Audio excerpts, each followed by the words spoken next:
Good morning, my friends. A shocker du jour of biblical proportions. Prepare thyself. So, okay, my friends, why do I say biblical proportions? Well, what did Jesus say? This is the Nag Hammadi Text, discovered in 1945. Changes a lot of what we were told was religion. And this is all the secret sayings of Jesus. There's 114 of them recorded by his scribe, who was doubting Thomas.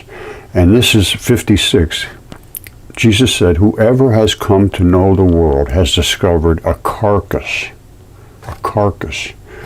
And whoever has discovered a carcass of that person, the world is not worthy. A little more biblical proportions. To reinforce that, Jesus said, whoever has come to know the world has discovered the body. Whoever has discovered the body of that one, the world is not worthy. You have to understand the body to understand the carcass. So what is the evidence of a carcass? Well, let's look at this. You say, well, that's just erosion. That's just Arches National Park. There's a bunch of these sort of things out there, and they don't know what to think about them other than it's just erosion.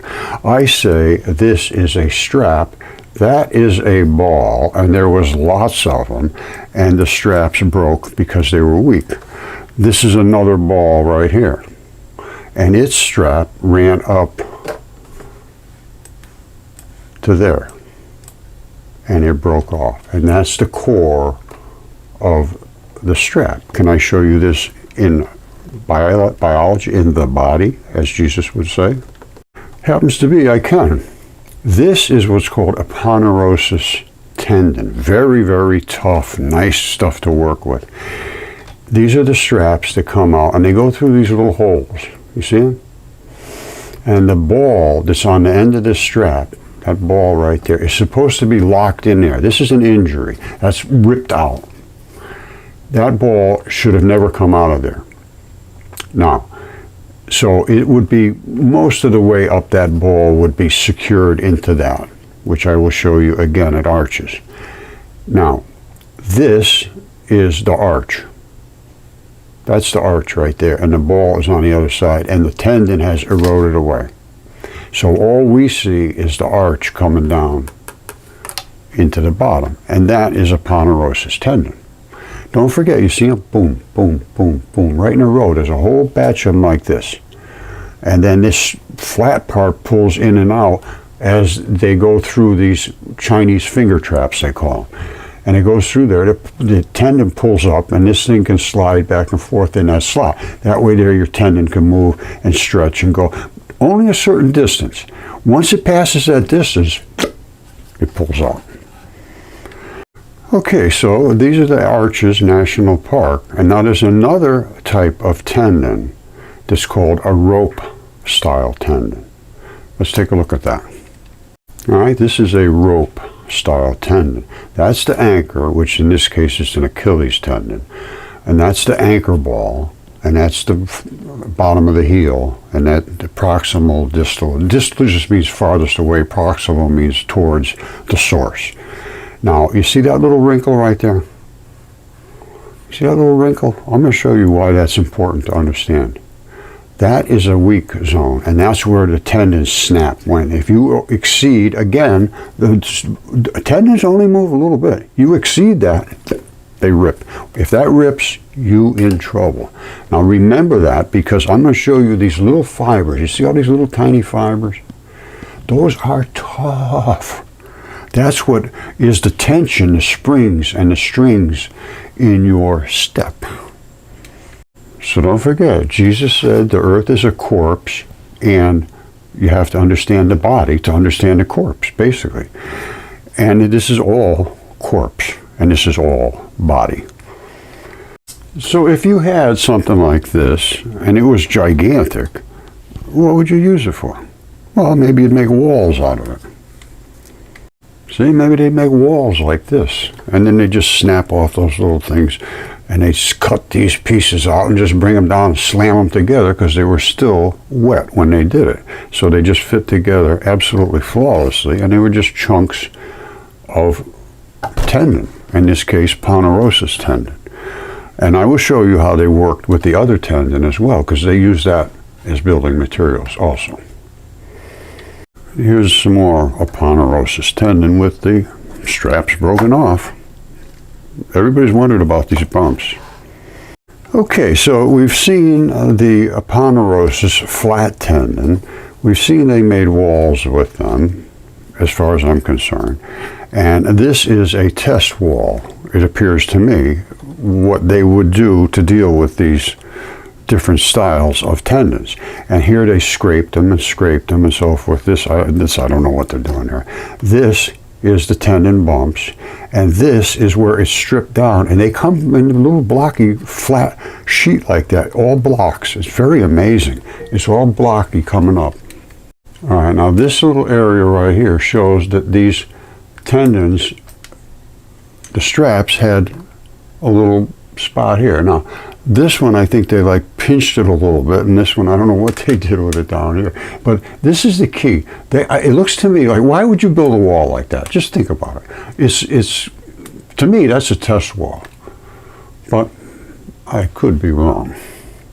Okay, so we've got the ponderosas. We show they made walls out of them. Apparently they tested and figured out what they're going to do best. These things were wet when they cut them, because this was right after the Great Flood. Now, how would they be able to cut and move these gigantic blocks? Just think about it. I mean, some of these things are literally hundreds of tons. Well, they had equipment. They weren't devoid of equipment. It's just that nobody's ever spoken of it. Well, I am speaking of it. This is in Fuerte de Sempiata, Bolivia. What is it? It looks like tracks, tire tracks, and a machine. Look at these patterns here. You see that? And all this stuff here, and all this stuff over here. That is one big machine with two big tire tracks coming up the middle of it. How it got here, je ne sais pas. I do not know. It had to have come out of the sky, as far as I'm concerned. You can't drive over this wet, goopy stuff and not leave any tracks back here, and then all of a sudden they show up here. It does not make sense. All right, so we know they had equipment. Nobody takes that into consideration. There's that machine. Now, it looks like they had dug it in here so that it didn't slide down the hill. But where did it come from? It didn't drive up here. It doesn't look like to me. That's my impression, that it had to come out of the sky. Secondly, the whole earth at this particular time after the flood was soft, as you can see, because it was all flesh. It was bodies and a carcass. Now, they had some kind of a boom that came over and took these slabs off. And let me show you another better shot of this.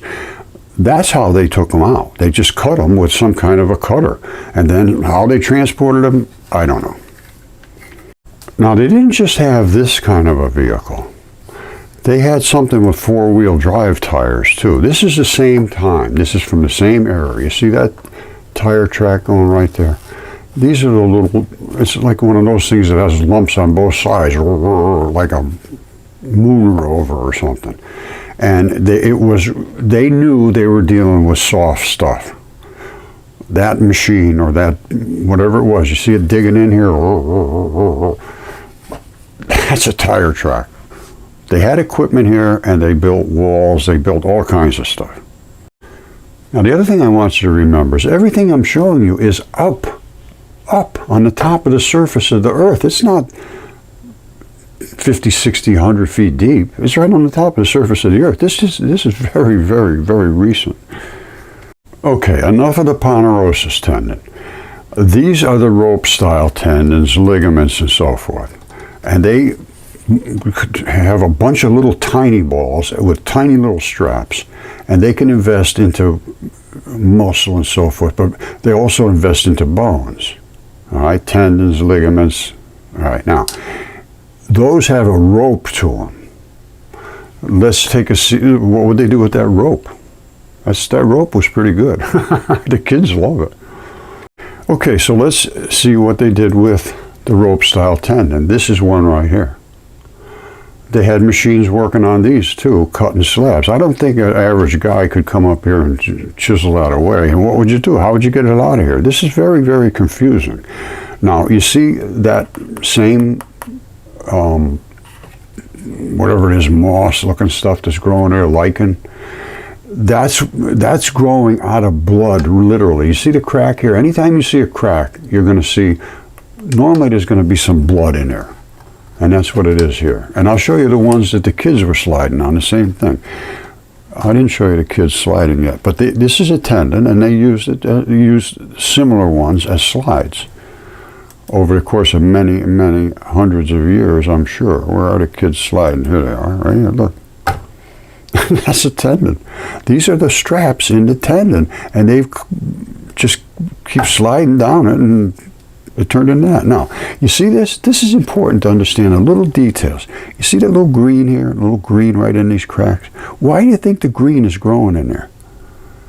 Why do you think that green is growing way up in here, that little green stuff? It's growing on blood, because there's still blood in these things. You see the little blood all where the green is growing?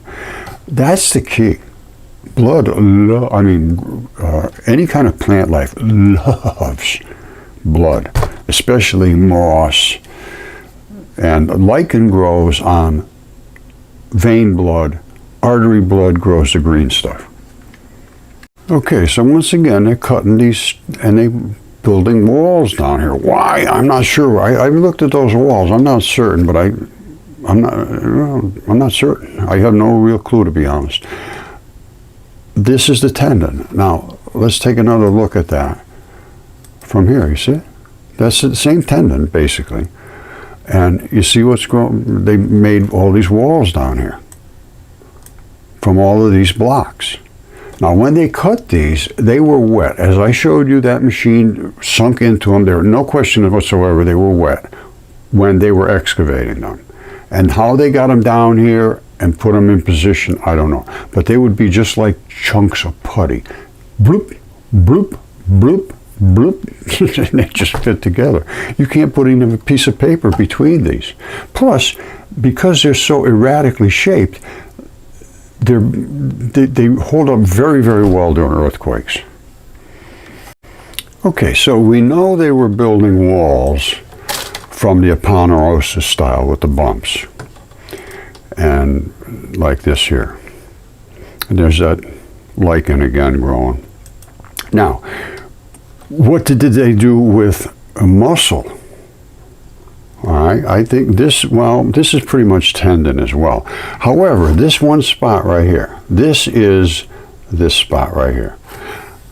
It looks to me like they hit into either muscle or bone. I'm not sure which. And this is probably tendon, and this is the muscle or the bone right here. All right, you see what I'm pointing at? All right, that's this right here. Now look at this one up here. That looks like a chunk of muscle. I mean, just like that's a piece of garbage. I don't know why they use that.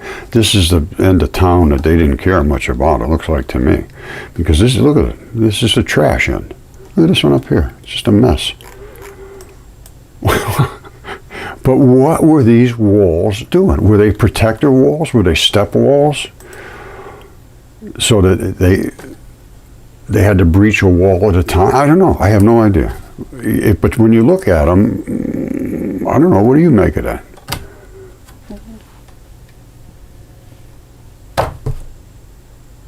I don't know. I have no idea, to be perfect. And they're everywhere. This is literally everywhere. And so there was a lot of people working. There was a lot of construction. They must have had a lot of equipment here. I mean, you don't just cut this with one machine. This was a big, big job. I'm talking, this is biblical proportions, my friends.